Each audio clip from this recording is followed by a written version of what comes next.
It's my pleasure to share with you today the expert consensus statements of the U.S. ME/CFS Clinician Coalition. The goals of the U.S. ME/CFS Clinician Coalition are to improve clinical care for people with ME/CFS by promoting and advancing best clinical practices using expert consensus recommendations. This is a very big need in the U.S. and all over the world to improve the care of people with ME/CFS by simply getting a diagnosis in the first place and then enabling clinicians to provide supportive care for the benefit of patients. We also wanted to expand the pool of medical providers with expertise in ME/CFS and to provide clinical insights to scientists to accelerate and promote advances in research. We also want to provide clinical insight to scientists to accelerate and promote advances in research. The crosstalk between clinicians and scientists can really direct the science with insights from treating patients for decades. Official clinical practice guidelines are evidence-based and graded on the level and strength of the available evidence. So there are no U.S. clinical practice guidelines for the treatment of ME/CFS. Research has been underfunded, and the existing evidence base is not strong enough to support the development of much-needed treatment recommendations. Because of this, the U.S. ME/CFS Clinician Coalition came together, which I'll be describing in even more detail, to develop much-needed expert consensus statements and recommendations to make these available to clinicians throughout the country so that more patients can be diagnosed and treated and cared for properly. Our first meeting was a 3-day meeting that we called the ME/CFS Clinician Think Tank. That was in 2018. The goals of coming together were to bring the existing experienced ME/CFS clinicians together in one place to compare diagnostic and treatment protocols, to grade them and critique them as we're sharing them, and also to provide guidance to scientists and guidance to clinicians. Our first think tank was attended by 12 very experienced ME/CFS clinicians, many of whom are either nearing retirement or have retired. We asked for 2 very experienced academically based physicians to come and lead us as moderators. One was Dr. Tony Komaroff at Harvard, who is a very experienced academic-based ME/CFS specialist. And we also asked a non-ME/CFS clinician, Willard Deer, who is at the University of Utah. He was my favorite mentor when I was a resident in internal medicine at the University of Utah. And he agreed to come and help us create guidelines that would be acceptable to the rest of clinical medicine. Our work was monitored and documented by Mary Dimmick and Lily Chu. And I want to mention that Lily Chu is currently the co-vice chair of the IACFS-ME, our American and International Scientific Association. These are actual photos from our first think tank. We had a few observers who were silent in the back, but able to come and observe our process and witness our results together. These were the 12 clinicians who came from the left to the right. I'm Lucinda Bateman.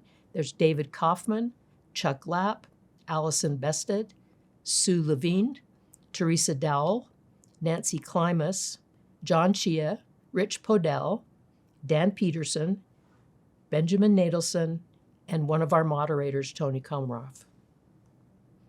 These are a few more photos, and this was just to help remind you of our process. Before we held our meeting, we had received some pre-work to submit answers to basic questions about how we approach diagnosis and management. These were compiled and used as the basis of our discussion. So we were also, in a spontaneous way, keeping track of things we thought would be important research targets based on our discussion. We decided to call ourselves the ME/CFS Clinician Coalition, and eventually 3 meetings were held. The first one, the think tank in 2018, then we did it again in 2019, And because of the pandemic, we met virtually in 2020. And each meeting was 3 days in duration. And we added more clinical experts each year to increase the size of our group and bring in additional insights. Each time we had different observers, including representation from the Centers for Disease Control, representatives from the scientific community, including Ron Davis, and some representation from advocacy organizations and the media. This is just to give you a visual idea. Each green star here is a different clinician. So you can see that they traveled from far and wide, from East Coast and West Coast to come to Utah, where we came together.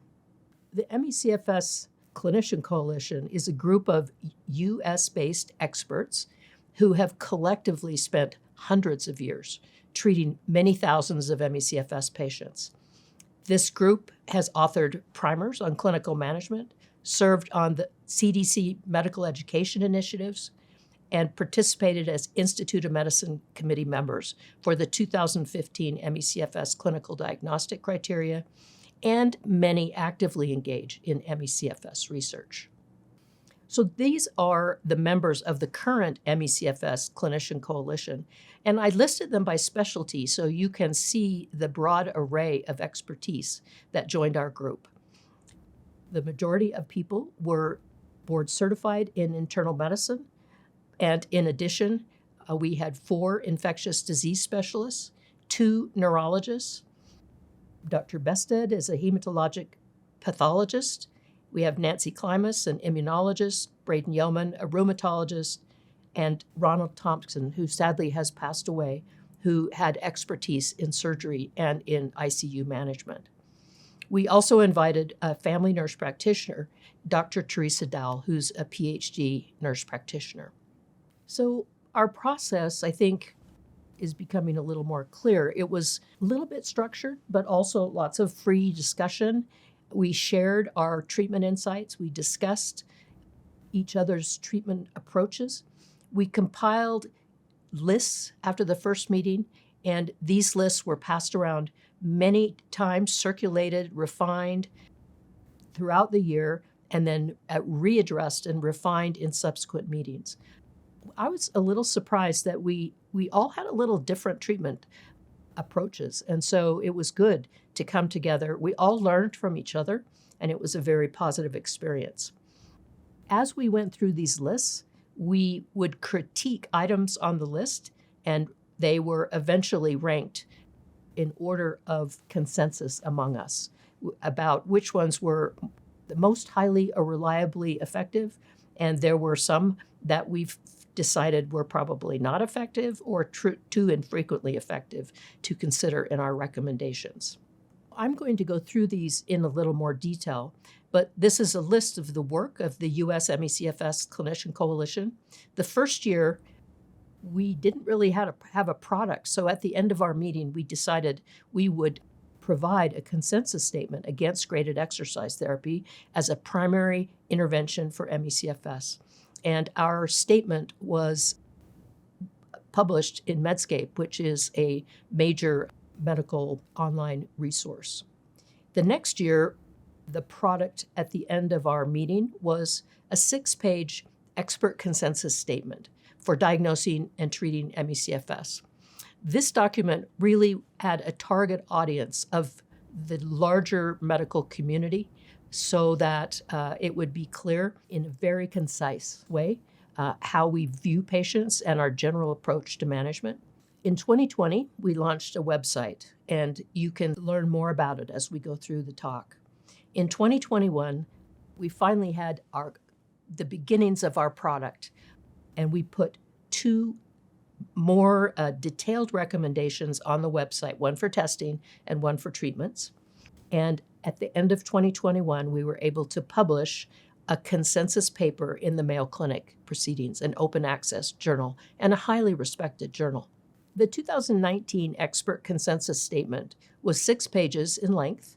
It was called Diagnosing and Treating Myalgic Encephalomyelitis Chronic Fatigue Syndrome. It was broken down into a few parts, but discussed making a diagnosis, the presentation of the most distinctive symptoms of ME/CFS, the importance of a differential diagnosis, a discussion of identifying common comorbid conditions, and a very basic approach to treating and managing ME/CFS.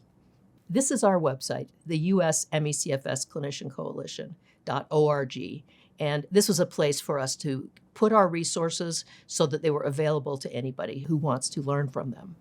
In 2021, our work finally came together in basically 2 documents: the coalition recommendations for testing and one for treatment. The testing recommendations, this was a 17-page document. The recommendations for testing were in 3 tiers. Tier 1 were the common tests for all suspected patients and for a common differential diagnosis. Tier 2 are follow-up or more advanced tests that are recommended. Tier 3 were tests to maybe support an ME/CFS diagnosis, especially for disability and or to guide specific treatments. Each of these, especially Tier 3, may be tests that would be done by specialists, either ME/CFS specialists or specialists in other areas of medicine. The coalition recommendation for treatments was a 9-page document split into 2 parts: pharmacologic therapies and non-pharmacologic therapies. The pharmacologic therapies were directed at orthostatic intolerance, sleep medications, medications for cognitive impairment and fatigue, and medications for managing chronic pain. The non-pharmacologic therapies focused on prevention and treatment of post-exertional malaise and fatigue, orthostatic intolerance, sleep, gastrointestinal issues, cognitive dysfunction, and pain. I think the most important outcome of the Clinician Coalition effort was publication of our consensus paper in the Mayo Clinic Proceedings, which was published in the fall of 2021. The title is Myalgic Encephalomyelitis, Chronic Fatigue Syndrome, Essentials of Diagnosis and Management. It was authored by all the people who were participating in the Clinician Coalition, and I have to say, it looks like I'm the lead author, but I'm just at the beginning of the alphabet. The authors are in alphabetical order, and the bulk of the writing was done by Lily Chu and Mary Dimmock. This paper covers the epidemiology of ME/CFS, the Institute of Medicine, National Academy of Medicine, 2015 clinical diagnostic criteria, the diagnostic approach that includes important elements of history, abnormal physical exam findings, basic lab tests, and additional tests to be considered on presentation. It also contains a discussion of common comorbid conditions. In May of 2022, this paper was the most downloaded article in the Mayo Clinic Proceedings in the previous 90 days. These were the authors on this Mayo Clinic Proceedings paper, and this publication and all Clinician Coalition projects were made possible, as I've said, by a huge amount of work from Mary Dimmock and Lily Chu.